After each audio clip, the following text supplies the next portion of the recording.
Kita tentu sudah tidak asing dengan belut. Hewan dengan bentuk fisik seperti ular tanah ini masih termasuk dalam kelompok ikan. Walau belut seringkali kita jumpai hidup di dalam lumpur. Belut termasuk hewan konsumsi yang cukup digemari. Hewan ini memiliki tekstur daging yang kenyal dan gurih. Terlebih, kandungan nutrisinya memiliki banyak manfaat untuk kesehatan. Tingginya permintaan pasar menjadikan belut sebagai salah satu hewan potensial untuk dibudidayakan. Tidak harus menggunakan lumpur, belut juga bisa dikembangbiakkan pada lingkungan air bersih di kolam atau bak biasa. Di video kali ini, kita akan mengetahui tahapan demi tahapan dalam membudidayakan belut konsumsi.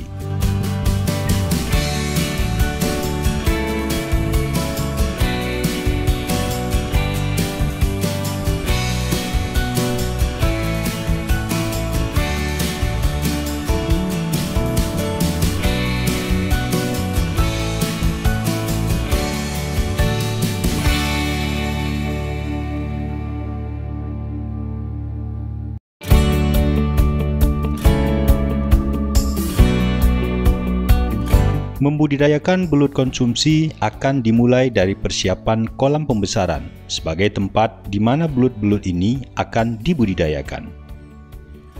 Kolam yang biasa digunakan adalah kolam terpal ataupun kolam permanen yang terbuat dari semen. Jika dibandingkan dengan kolam lumpur, kolam air jernih memiliki kelebihan karena dapat meminimalisir pemborosan tempat.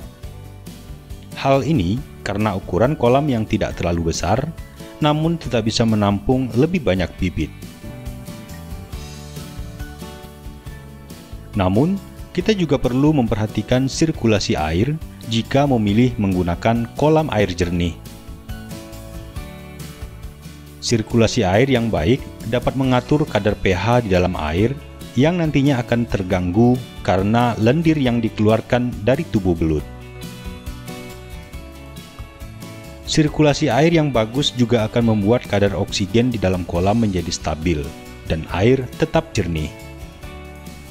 Setelah tempat untuk budidaya dipersiapkan, langkah selanjutnya yakni memilih bibit untuk dibudidayakan. Pemilihan bibit belut ini penting karena akan menentukan hasil dari panen. Sangat direkomendasikan untuk mencari bibit belut berkualitas dan unggul. Adapun beberapa indikator untuk mengetahui kualitas bibit belut yang baik, pilihlah bibit yang tidak memiliki bekas luka, aktif, dan lincah. Hindari bibit belut yang didapat secara alami, karena akan menimbulkan bekas luka, seperti cara penangkapan dengan metode strum, berburu di dalam lumpur sawah, dan sungai. Ukuran bibit setidaknya harus merata atau sama besar. Hal ini menjadi penting untuk diperhatikan karena belut termasuk hewan kanibal yang bisa saling memakan satu sama lain. Dengan ukuran bibit yang sama, maka pemberian pakan akan lebih merata, sebab belut yang lebih besar akan mendominasi, sehingga akan berpengaruh terhadap perkembangan bibit belut yang lebih kecil. Setelah bibit belut dimasukkan ke dalam kolam budidaya, langkah selanjutnya yang penting untuk diperhatikan yakni proses pemberian pakan. Pemberian pakan yang teratur sangat penting dan akan berpengaruh dalam tumbuh kembang belut. Pemberian pakan yang tepat tentunya akan berdampak pada hasil panen yang maksimal. Adapun untuk pakan belut, kita bisa menggunakan dua jenis pakan. Pertama, pakan alami, kedua adalah pakan buatan. Untuk pakan alami, kita bisa memanfaatkan limbah ikan, daging bekicot, sisa cacing-cacingan, atau sisa dari daging ayam. Sedangkan untuk menjaga asupan nutrisi pada belut agar tetap seimbang, kita juga memerlukan pakan buatan seperti pelet.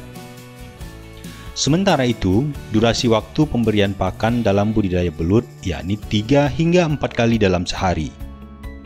Namun, semakin bertambahnya usia dan semakin membesarnya ukuran tubuh belut, maka dosis pakan akan lebih sedikit. Dalam proses pemeliharaan dan perawatan, belut ini tidak hanya sebatas dijaga asupan makanan saja. Kondisi fisik dan lingkungan di sekitarnya juga berpengaruh. Oleh sebab itu, sangat disarankan untuk selalu memperhatikan kondisi di sekitar tempat budidaya, seperti selalu mencermati kualitas air, waktu pemberian pakan yang teratur, dan sesuai takaran. Hal ini penting agar air yang digunakan sebagai tempat belut hidup tidak mudah kotor dan sifat kanibalisme dari belut tidak muncul. Perhatikan juga bagaimana kondisi belut. Belut yang sedang terserang penyakit ditandai dengan perilaku belut yang terus bergerak pada siang hari dan aktif menyerang belut-belut lainnya.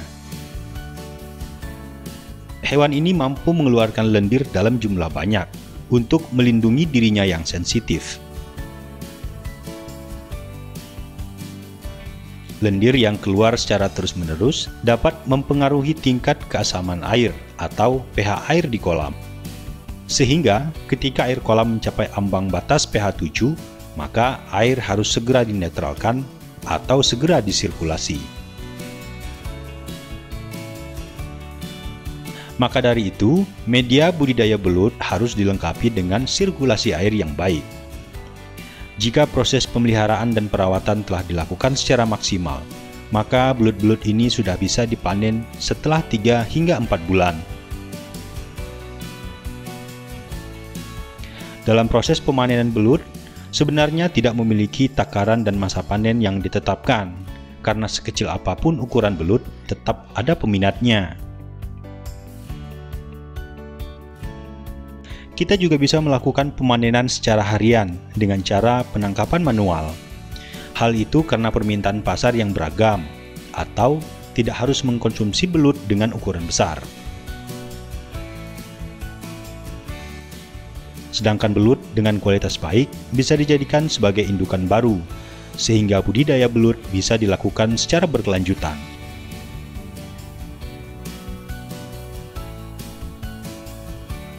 Perlu juga untuk diketahui, peternak belut tanpa lumpur memiliki kelebihan dan kekurangan masing-masing. Kelebihannya, pertama, kita bisa mengontrol secara langsung terhadap belut yang terserang penyakit. Kedua, cara beternak belut dengan sistem ini dapat menurunkan potensi kanibalisme, sehingga meminimalisir risiko kematian belut. Sedangkan kekurangannya, kita sebagai peternak harus selalu menyiapkan pakan yang cukup, karena belut hanya akan memakan makanan yang disediakan.